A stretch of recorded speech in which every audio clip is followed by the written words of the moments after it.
Kentucky basketball has already seen the return of one 7-footer to their lineup, but ladies and gentlemen, Ugonna Onyenso is officially on his way.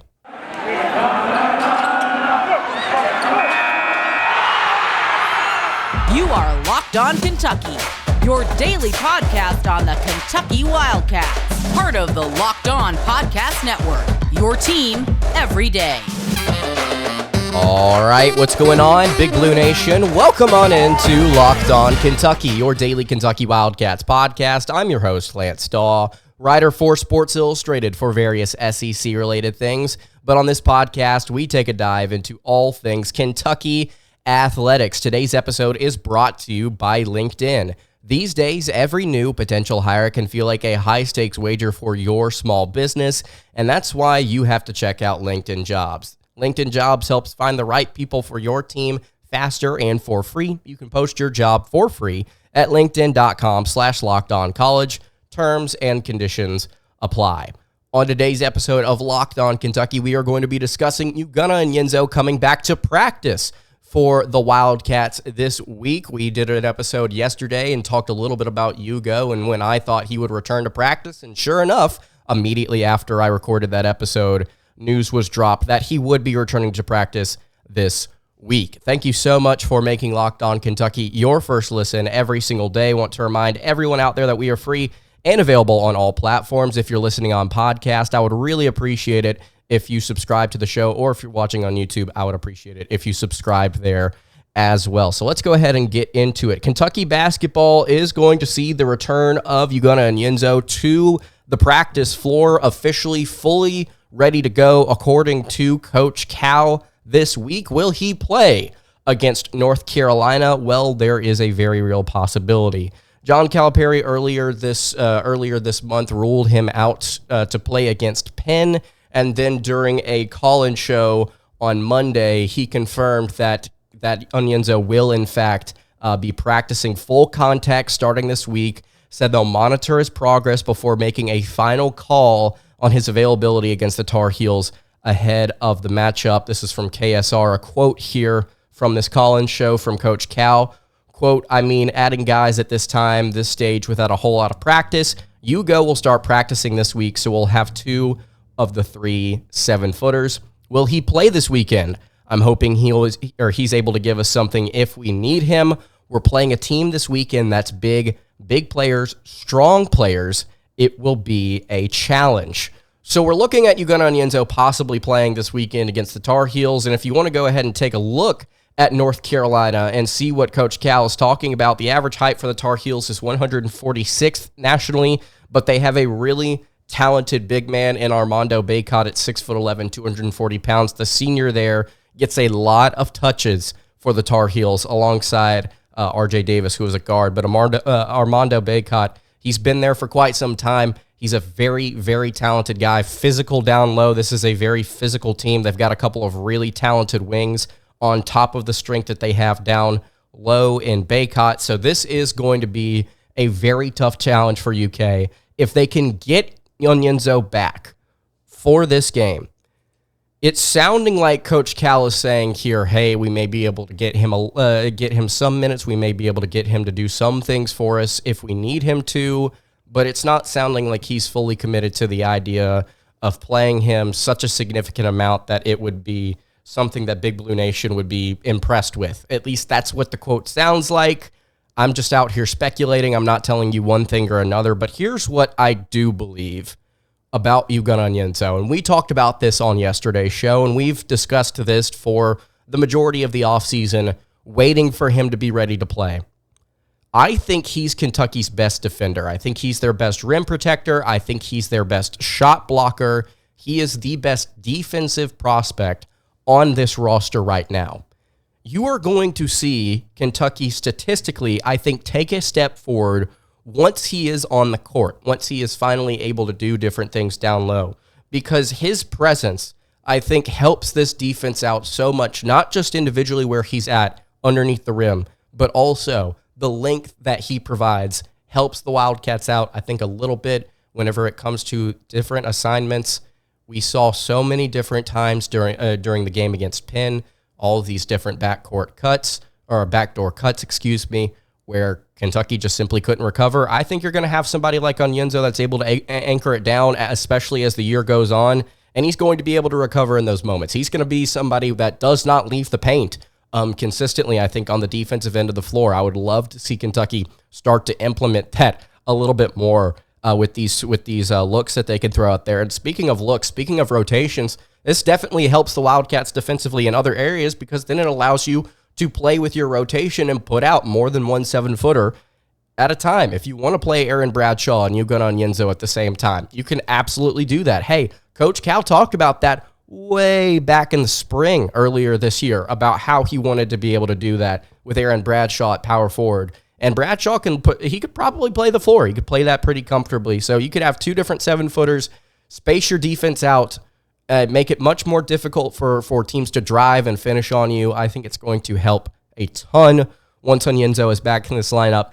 Unfortunately, we don't have a green light as to whether or not he's going to be able to play this weekend against UNC. It would be huge, I think, even if he was able to get in there for 5 to 8 minutes against the Tar Heels. I think he would be a much-needed presence down low. So thankfully, Ugonna Onyenso is officially back and fully practicing. There were a lot of people out there that took a very negative approach to this, saying, we'll never see him, we'll never see Bradshaw, Kentucky will never win another game, burn the facility down. There were some people that were just really, really negative. Obviously, I'm exaggerating there, but there were some people that were really negative about the outlook of Bradshaw and Onyenso earlier this offseason, and even throughout the course of this early portion of the schedule here. And guess what? We're getting to see him. So I think this is a positive thing. I think everybody should be happy about this. This is something that we should be excited and looking forward to, having what should be your best rim protector officially ready to go, possibly this Saturday. And if not by Saturday, then you could see him against Louisville on the road, which would be a very interesting debut for Onyenso to return there. So if you've got any thoughts on Ugonna Onyenso, on what he could be for this team, and on what Kentucky is doing with the rotations, you can leave all of that. Excuse me, I'm still sick. You can leave all of that in the YouTube comments below. It's been a rough week, boys, but we will keep it pushing. We've got 3 things we've learned about Kentucky basketball 1 month into the season. I'm going to dive into those 3 things here in just a second. Before I do that, though, I want to tell you guys about our friends over at LinkedIn. When you're hiring for your small business, you want to have as many top-tier candidates as possible to interview.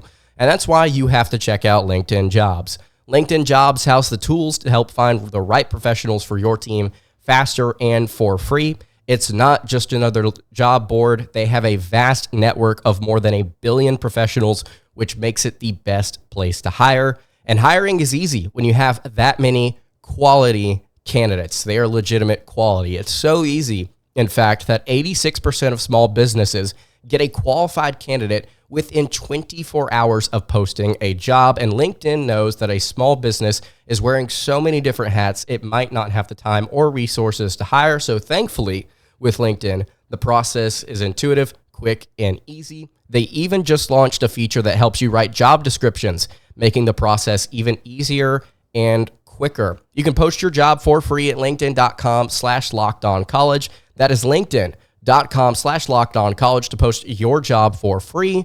Terms and conditions apply.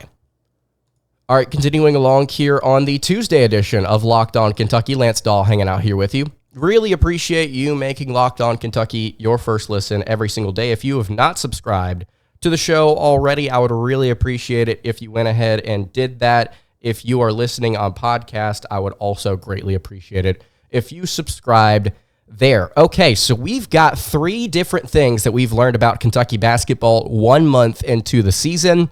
We're going to go ahead and get to the first one here, and this is about a player that we have discussed, I think, at length throughout the early part of the season and even during the offseason, quote-unquote, whenever we were getting to see Kentucky and the Global Jam and these different scrimmages. Tre Mitchell is incredibly valuable. That is my first takeaway from this first portion of the season. And by the way, before we dive into this, it's just crazy to think about the fact that Kentucky right now, college basketball as a whole, They're 9 games into a 33-34 game slate, so you're already a third plus into this schedule. It's crazy to think that 33% of the schedule could possibly already be gone. Of course, you've got the NCAA tournament, but you can't always count those wins before they hatch. So Kentucky basketball right now with Tre Mitchell in the lineup, they're doing a lot of different things, a lot of very special things on the offensive end of the floor. He's been a very good facilitator. Did not have a great game against Penn, but overall has been a very bright spot for UK on that end of the floor. Here's an excerpt from 24/7 Sports. This was an article actually that they released. 3 different things that they have the article author, I believe it's Isaac Trotter, learned about every single individual SEC team. I would highly encourage you guys to go check this out. This was great work from Trotter, but this is what he had to say about Tre Mitchell. This is what he liked about Tre Mitchell as Kentucky's offensive hub. He said, the well-traveled big man has more assists than turnovers in every single game this season, and Kentucky owns a 119.9 offensive rating and the 575 possessions with Mitchell on the floor per Hoop Explorer. Kentucky is assisting on over 58% of its buckets this year, and Mitchell is a key reason for it. He clears out space for Rob Dillingham and DJ Wagner to get downhill. He also makes it hard to blitz Reed Sheppard and Antonio Reeves. Willing cutters like Adu Thiero, Justin Edwards, and Aaron Bradshaw will keep moving without the basketball because Mitchell will find them. I wanted to give Trotter his credit there because his article was the inspiration for my podcast here today, because I did want to discuss, and he goes on to talk about different things about Kentucky as a team. So I'd encourage you, if you are interested in SEC basketball, if you're interested in what Isaac Trotter has to say about the Wildcats, I'd go check that article out. It's on 24/7 Sports. But Kentucky with Tre Mitchell on the floor, like Trotter just mentioned, they can spread you out. He can distribute the ball. He can score on his own. That's something that Trotter did not mention there, is that Mitchell can actually score pretty consistently on his own. He's shooting 54% from the floor overall, 13.2 points per game. But those almost nearly 3.9, just essentially 4 assists per contest. That's more than Reed Sheppard. That's more than DJ Wagner. That's obviously more than Antonio Reeves, whose sole job is to essentially score points out there. Mitchell, has been a very well-diversified, talented big man who brings that veteran presence and then brings that, that final edge, that final lethal aspect of this really, really potent offense, which is still averaging over 90 points per game, by the way. Mitchell brings that final edge to this lineup. And I understand a lot of people are going to be excited whenever Onyenso returns, and they're going to continue to be excited now that Aaron Bradshaw is back in the lineup, and he played very well against Penn, getting that double-double.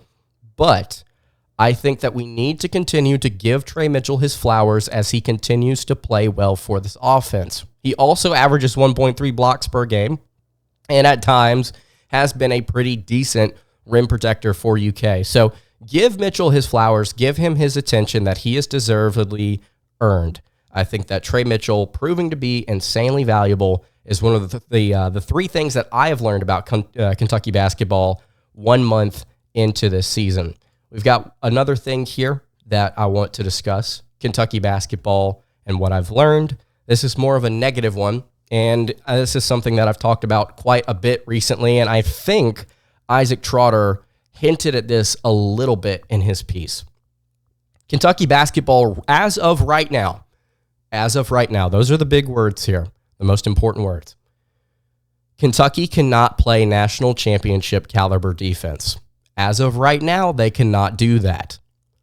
Now, at some point, and I've continued to say that over and over, at some point, that may change.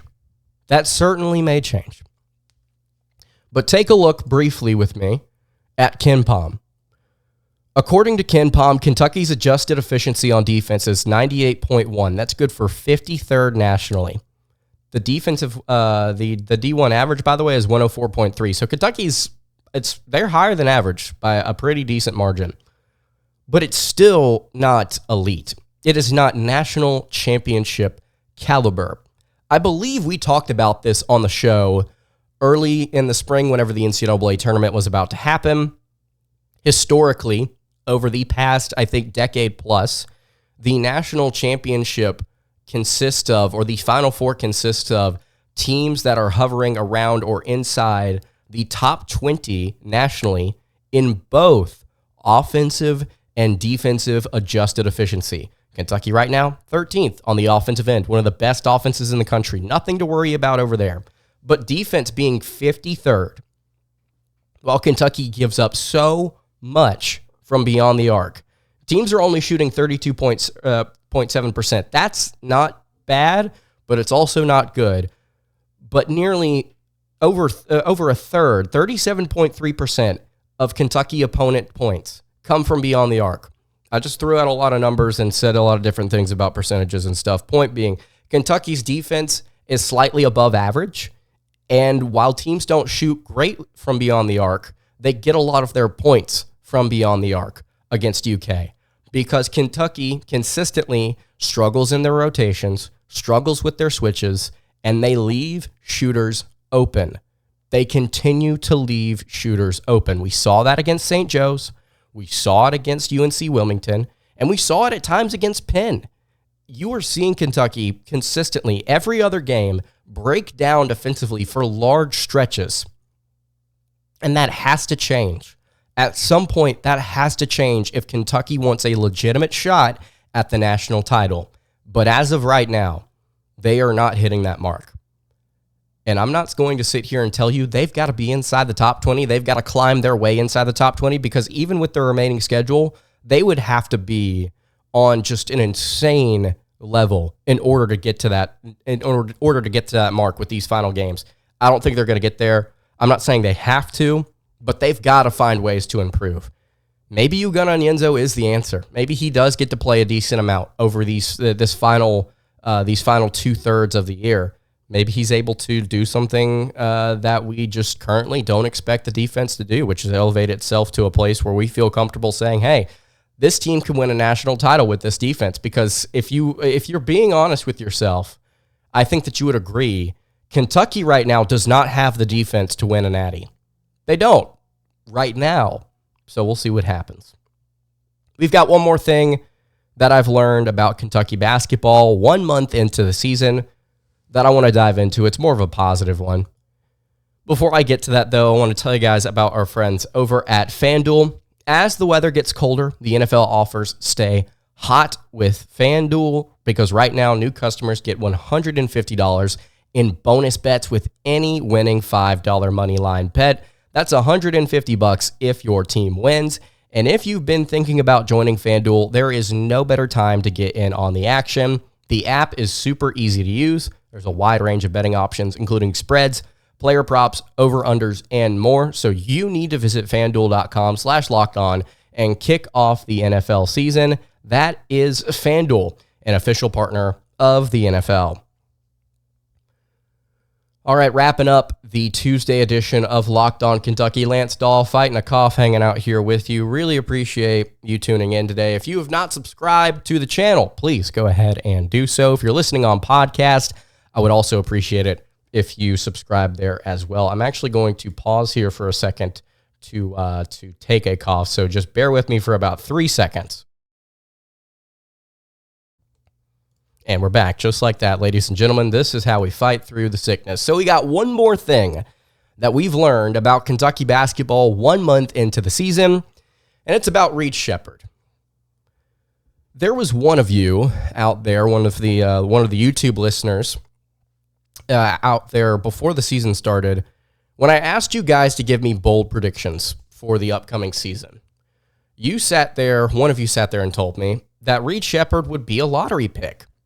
And I sat there and told you that I loved the take, but I did not think Reed Sheppard would get enough opportunity to show that he was a lottery pick. I did not disagree with the take that Reed Sheppard is lottery pick caliber.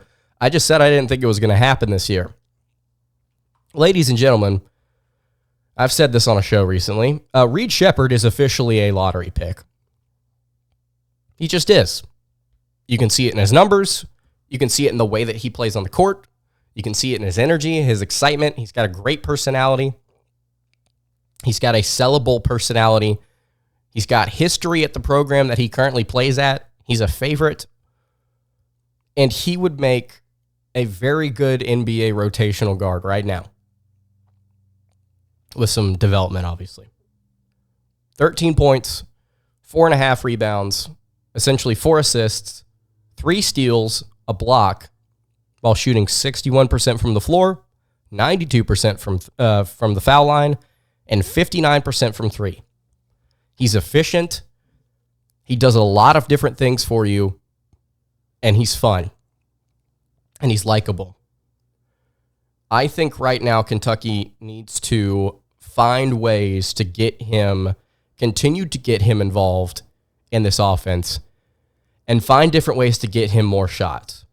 Because I believe within the 26, 25 minutes a game that he's getting, he can find more shots consistently if Kentucky gives him those opportunities.